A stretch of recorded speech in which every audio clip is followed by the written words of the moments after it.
Before we begin, let me ask you this. What does it truly mean to grow old? Is it the slowing of the body, the fading of memory, or is it something deeper, a quiet forgetting of the strength that still lives within you? I have seen people in their 80s walk with the power of youth, not because they are lucky, but because they follow simple, mindful practices that awaken the body's natural resilience. Aging is not the end of strength. In this reflection, I will guide you through 7 powerful habits rooted in both science and awareness that have helped many remain strong, balanced, and independent well into their later years. You are not too old, you are not too late.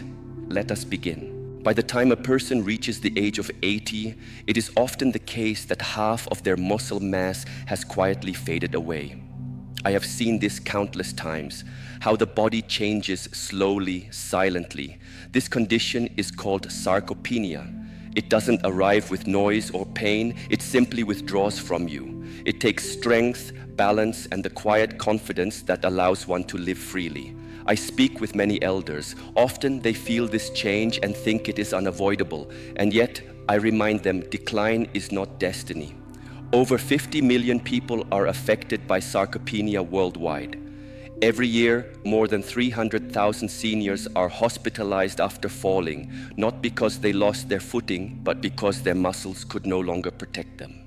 But there are those I have met, individuals in their 70s, 80s, who move with the ease of youth. They climb mountains, they carry themselves with dignity. While many around them struggle to rise from a chair, they move with grace and clarity. They live independently, even into their 90s. What is the difference? It is not luck, it is practice. Research from the Journal of Physiology has shown us something powerful. Muscle loss at this level is not inevitable. There are habits, simple daily practices that can slow or even reverse this decline. Yet most elders do not know them. In truth, 93% are unaware. Even many doctors, I am told by researchers from the Mayo Clinic and Harvard Medical School, rarely speak of the most important habit for regaining lost strength. What I have learned is this: science reveals the truth, but it is awareness that allows us to live it. Many unknowingly make choices each day that accelerate muscle loss, not because they want to, but because they have never been shown another way. There is one practice I often share. It may sound unusual at first. It is called hormetic stress. I invite my students to understand this not as suffering, but as a respectful challenge to the body. Small doses of intentional stress that awaken healing and adaptation. The Buck Institute for Research in Aging has found that brief exposures to cold or heat can preserve muscle, even enhance it.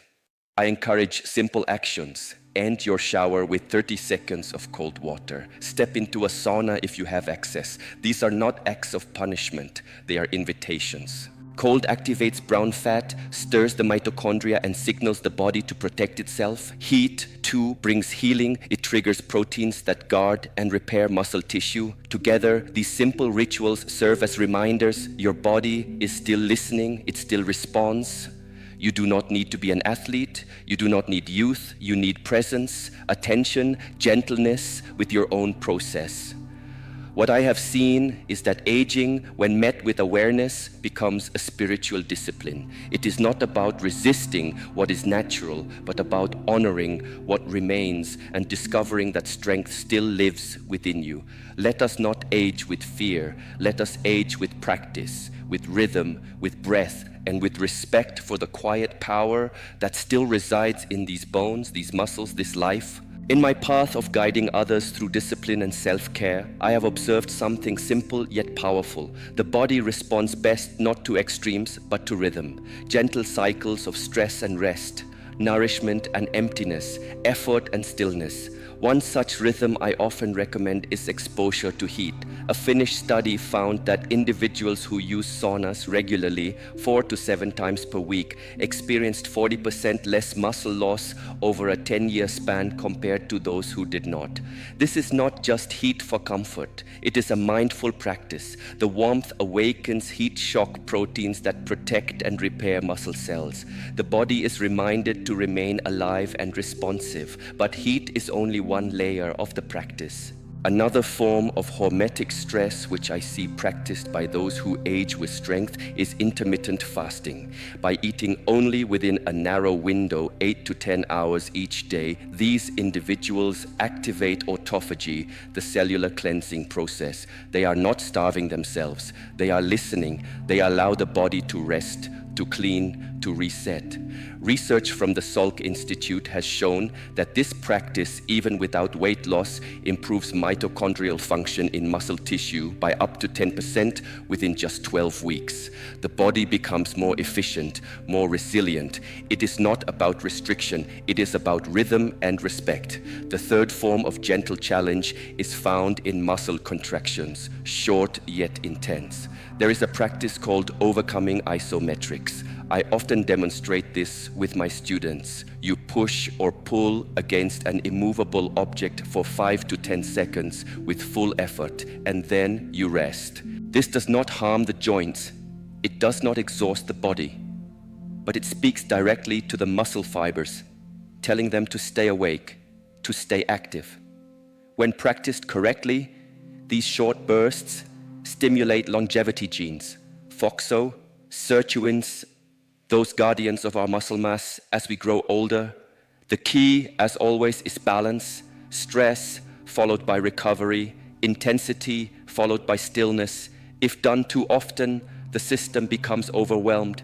But if done with wisdom, this dance with discomfort becomes a source of strength. I always say, don't rush into it. Let your body learn, let your nervous system adapt, one small practice at a time. Now, we come to another pillar of physical vitality, how we nourish the body with protein. Many seniors understand that protein is important, but fewer realize that timing matters just as much as quantity.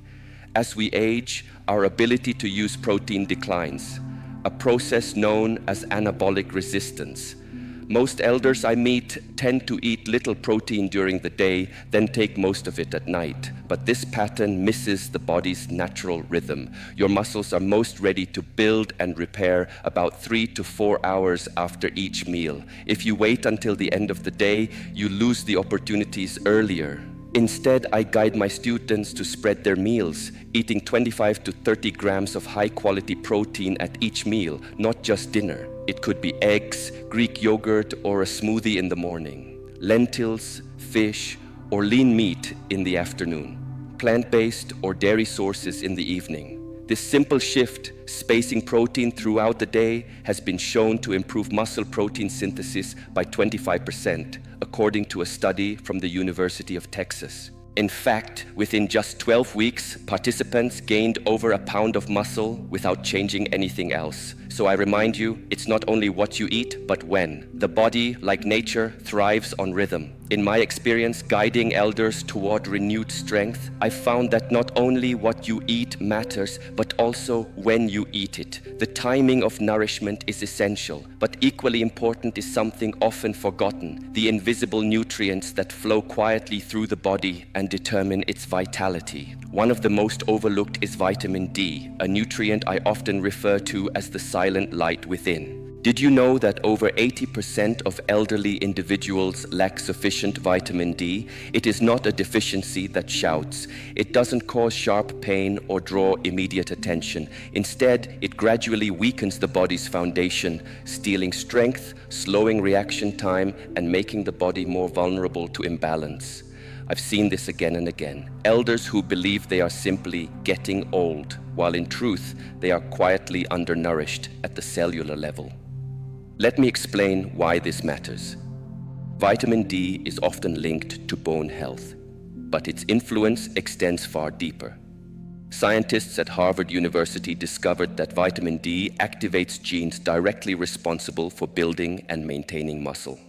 Our muscle cells contain receptors that wait for this nutrient to arrive. And when it does, those receptors trigger the processes that preserve our strength. A study published in JAMA Internal Medicine revealed something striking.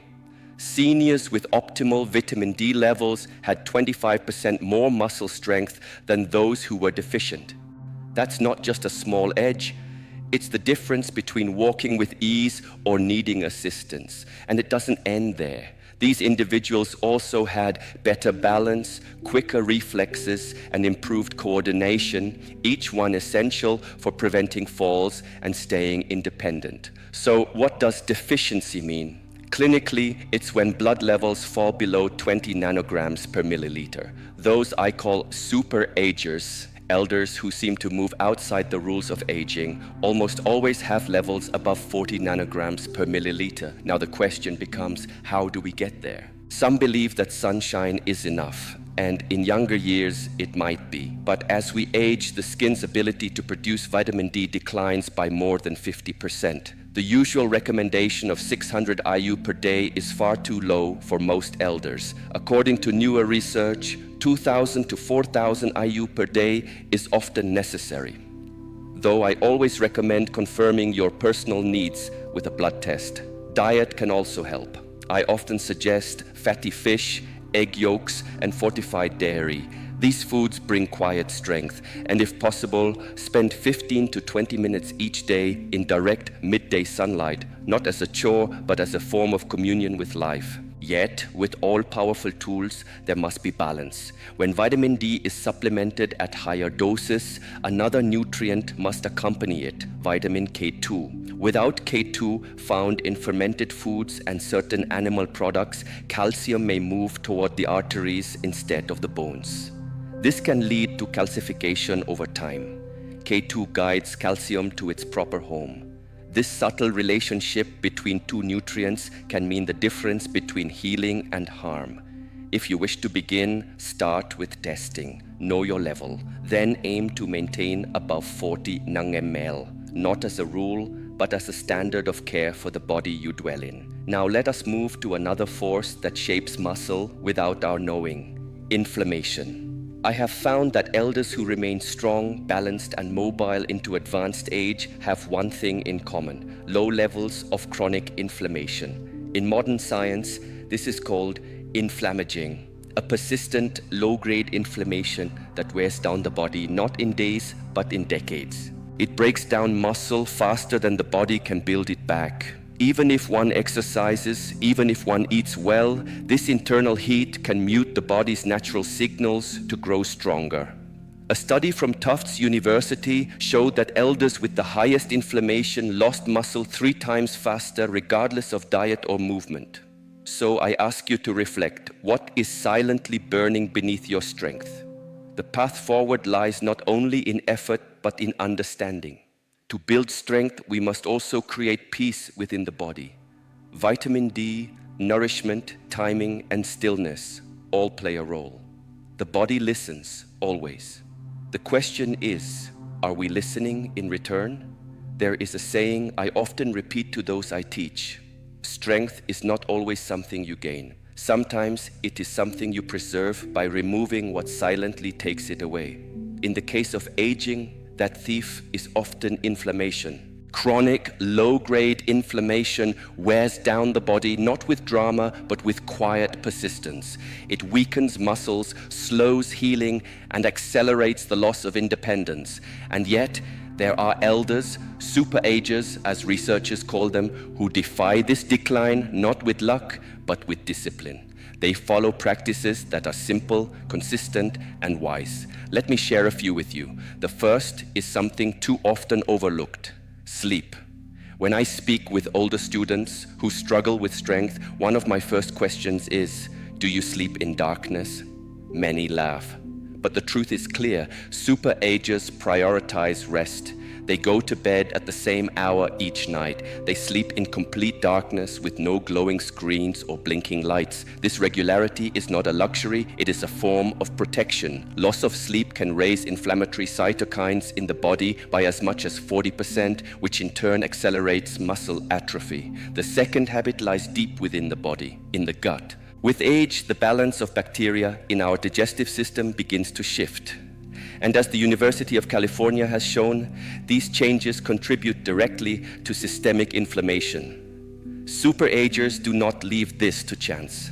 Their diets are diverse and intentional, 30 or more different plant foods each week, along with fermented foods like kefir, yogurt, and sauerkraut, full of natural probiotics. They consume many forms of fiber, not only to aid digestion, but to calm the inner storm of inflammation. Next is movement, but not any movement. Planned intensity. Regular mobility is vital, but too much intensity, especially when performed randomly or without recovery, can amplify inflammation. Superagers follow a different rhythm. They engage in moderate movement most days and only add brief, intense intervals once or twice a week. They do not chase exhaustion. Instead, they pursue balance, activating the body, then allowing it to restore. The final habit that helps them tame inflammation is found in what they consume. Not for energy, but for healing. Superagers regularly include natural anti-inflammatory compounds in their diet. They consume omega-3 fatty acids, 2 to 3 grams daily, often through fatty fish or purified supplements. They include curcumin from turmeric, polyphenols from berries, green tea, and the richness of extra virgin olive oil. These are not fads. They are tools, rooted in tradition, validated by science. In fact, studies from the University of California show that shifts in gut bacteria can raise inflammatory markers by 29% in only 12 weeks, and these foods help keep that fire contained. There is even a simple blood test to observe this process. It's called high-sensitivity C-reactive protein, or HSCRP. Superagers consistently maintain values below 1.0 milligrams per liter, while average seniors often live with levels 3 to 5 times higher without ever realizing it. This single number can be a mirror, showing the quiet forces shaping your strength. But strength is not only about controlling what harms, it is also about supplying what heals. This brings us to another quiet protector, micronutrients. While many focus on protein, carbohydrates, or fats, the strongest elders I've worked with pay careful attention to minerals and vitamins that make those macronutrients usable. Without these facilitators, no amount of food or movement will fully nourish your muscles. One of the most essential is magnesium. The University of Vermont refers to it as the forgotten electrolyte, and for good reason. Over 70% of elders are deficient. This mineral is involved in over 300 enzymatic reactions, many of which directly govern muscle function and energy. A study in the American Journal of Clinical Nutrition in 2021 found that seniors with healthy magnesium levels had 30% stronger grip strength and far better physical performance than those who were slightly deficient. Superagers obtain magnesium through diet and supplement. They eat dark leafy greens, nuts, seeds, and even dark chocolate. When supplementing, they choose highly absorbable forms such as magnesium glycinate or threonate. Not because it's trendy, but because it works. And so I invite you to consider this. Are you protecting your strength not only by effort, but by intelligent stillness? By restoring what modern life depletes? Inflammation may be invisible, but its effects are not. Let your daily actions become shields, not only from aging, but from unnecessary suffering. The body will thank you, not in words, but in movement, balance, and quiet resilience. There is a kind of energy in the body that does not come from movement, but from potential, from the silent readiness of your muscles to respond. I often tell my students that true strength lies not only in what the muscles can do, but in how well they are supported at every level. That's why I often speak of a companion to training, creatine. In a 2015 study by McMaster University, Older adults who added creatine supplementation to their routine showed far greater improvements in muscle mass, strength, and even cognitive function compared to those who did resistance training alone. Why is this so? Creatine improves the energy production inside muscle cells, helping them respond with power and resilience. It also increases cellular hydration, enhancing the environment in which muscle growth occurs. Just 3 to 5 grams per day can create a state the body recognizes as anabolic, a state of renewal. But muscle energy is not the only fuel we must preserve. Another key nutrient, often forgotten, is methylated vitamin B12. With age, the body's ability to produce stomach acid diminishes. This, in turn, reduces its ability to absorb B12, one of the most vital vitamins for both nerve health and muscle energy production. The situation worsens when medications such as proton pump inhibitors or metformin are used, as they further deplete this essential vitamin. What I've seen in superagers, those who remain agile and aware into their late years, is their decision to supplement with the active form of B12, called methylcobalamin. Unlike the cheaper form found in most multivitamins, this version is readily absorbed and used by the nervous system. And the nervous system, as you may now understand, is the true origin of movement. Still, B12 is not alone in its role. Trace minerals such as zinc, selenium, and chromium act like keys that unlock the deeper processes of growth. They enhance protein synthesis, improve insulin sensitivity, and ensure that nutrients are actually delivered to muscle tissue where they are needed. According to Tufts University, maintaining optimal levels of these minerals can result in a 22% higher retention of muscle mass over 5 years. But each individual is different. That's why micronutrient testing is so valuable, not to chase perfection, but to find your unique imbalance and bring it back into harmony. This is not extravagance, it is precision, it is care. Now let us shift to something even more subtle, yet just as important, the connection between your muscles and your brain. When muscles weaken, it is rarely because the fibers alone have failed. Often, the real breakdown occurs in the neuromuscular junction, the interface where nerve meets muscle, like the plug and socket of your own vitality. After the age of 60, these connections begin to decline rapidly, and no amount of protein or lifting can repair them unless we act directly. Fortunately, the superagers do. Research from the University of Michigan has shown that they retain stronger neuromuscular connections, and this is not by chance. They engage in movements that challenge coordination and precision, activities such as Tai Chi, dancing, ping pong, or tennis. These are not just hobbies, they are neural training grounds. In 2020, a landmark study revealed that older adults who practiced such coordination-based activities twice per week preserved their neuromuscular connections 31% better than those who only did conventional exercise. The key lies in patterns. The brain must learn to orchestrate muscle fibers, not merely contract them. When you move with intention, your brain lights up. When you breathe with awareness, your muscles listen. When both occur together, there is harmony, and harmony is where strength dwells even in the later seasons of life. In my years of guiding others along the path of self-mastery, I have often observed this. What we think is strength in the body begins elsewhere. Strength is not isolated in the muscles, it is born in the breath, sustained by thought, and preserved in the bridges between nerve and fiber, delicate but not fragile. There are substances found in nature and carefully studied by science that help preserve these invisible bridges. Alpha-lipoic acid and acetyl L-carnitine, two names that may sound distant or clinical, have shown promise in protecting the connection between nerves and muscle from oxidative stress. Like armor shielding a sacred gate, even more fascinating are compounds like benfotiamine, a form of vitamin B1, and huperzine, extracted from a moss used in traditional Chinese medicine. These enhance levels of acetylcholine, the neurotransmitter that sends the signal move. It is not just a message, it is the body's call to life. But not all medicine must be taken. Some of it is breathed. Certain breathing practices, long held sacred in both martial arts and healing traditions, now reveal their value under scientific light.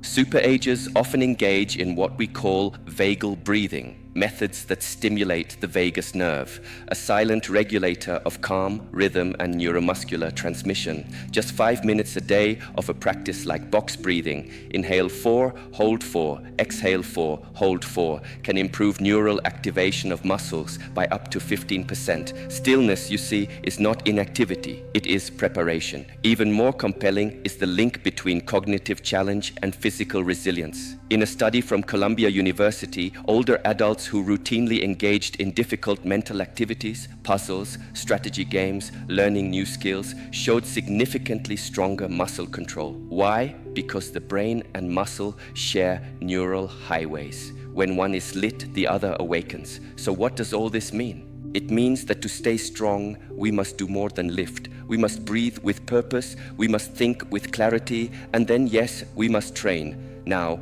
we arrive at the first and final habit, the one most often ignored, yet most powerful of all, progressive resistance training. Tufts University once referred to it as the most potent anti-aging drug ever discovered. And I have seen it again and again return vitality to those who thought their strength was gone forever. But not all resistance training is equal. The kind practiced by superagers is intentional. It does not seek exhaustion, it seeks adaptation. Muscles do not respond to sameness. They require challenge. The secret is to increase intensity over time, not duration. One study from McMaster University found that just 2 weeks of high-intensity resistance training brought to the point of muscle fatigue produced greater gains than 5 weeks of moderate effort. This principle is called transient muscle failure, when you can no longer lift with good form. That is when the body begins to rebuild. Protein synthesis is triggered, muscles listen. They respond for up to 72 hours. But superagers do not stop there. They focus on compound movements, exercises that engage multiple muscles in unison. Movements like squats, rows, and pushes, adjusted for joint health and ability, create a cascade of hormonal and neuromuscular benefits. Unlike isolated curls or extensions, these movements speak to the entire system, mind, breath, core, limb, and so we do not train merely to fight weakness. We train to remember our strength. In the end, strength is not the weight you lift. It is the weight you choose to carry with intention, with grace, with awareness. Progress is not found in repetition alone, but in conscious escalation. This is why superagers, those rare few who defy the calendar, practice what is known as progressive overload. They understand that the body, like the spirit, must be challenged gently but consistently. To remain still is to decline. To grow, one must step ever so slightly beyond yesterday. Each training session is not an act of punishment, but a dialogue.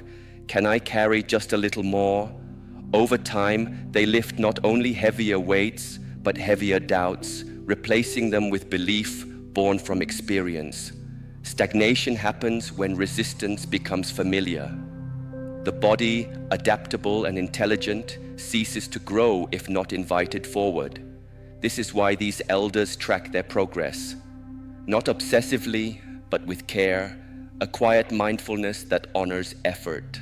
But strength is not only about lifting up, it is also about lowering with control. There is wisdom in the eccentric phase, the descent. Lowering the weight slowly with awareness challenges the muscle in a way that builds resilience without harming the joints. Many elders have found that even starting late, this one technique gives them back a sense of control, not just over the barbell, but over their own aging.